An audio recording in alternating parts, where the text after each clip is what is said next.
আমেরিকার বিশেষ বাহিনী ডেল্টা ফোর্স ভেনেজুয়েলায় একটি সামরিক ঘাঁটিতে হামলা চালিয়ে কোনো প্রকার রক্তপাত ছাড়াই বাজ পাখির মতো প্রেসিডেন্ট মাদুরো ও তার স্ত্রীকে তুলে এনেছে। অত্যন্ত সুরক্ষিত স্থাপনা থেকে মাদুরোকে ধরে আনার দায়িত্ব ডেল্টা ফোর্সকে দিয়েছিলেন ট্রাম্প। 1977 সালে প্রথমবার এই বিশেষ বাহিনী গঠিত হয়। নর্থ ক্যারোলাইনের ফোর্ট ব্যাগে এদের মূল ঘাঁটি অবস্থিত এবং এটি ইউএস আর্মির সবচেয়ে এলিট ও গোপনীয় দলগুলোর মধ্যে অন্যতম। এরা অত্যন্ত গোপনীয়তা বজায় রাখে এবং বিভিন্ন সময়ে বিভিন্ন ছদ্মনামও ব্যবহার করে।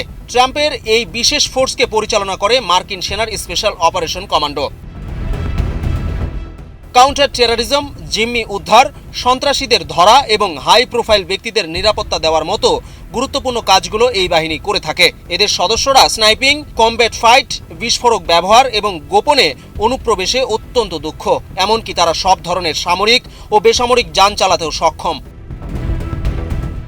ডেল্টা ফোর্সের অধিকাংশ অপারেশন গোপন রাখা হয়। খুব কম অপারেশন পাবলিক ডোমেইনে আনা হয়। ডেল্টা ফোর্সের দুনিয়া কাঁপানো কিছু অপারেশনের মধ্যে রয়েছে 2001 সালে বিন লাদেনের খোঁজ, Baghdad air strike, Iraq hostess rescue, operation Gothic serpent, Somalia, operation urgent Fury, ICC নেতা আবু বকর আল বাগদাদির বিরুদ্ধে অভিযান।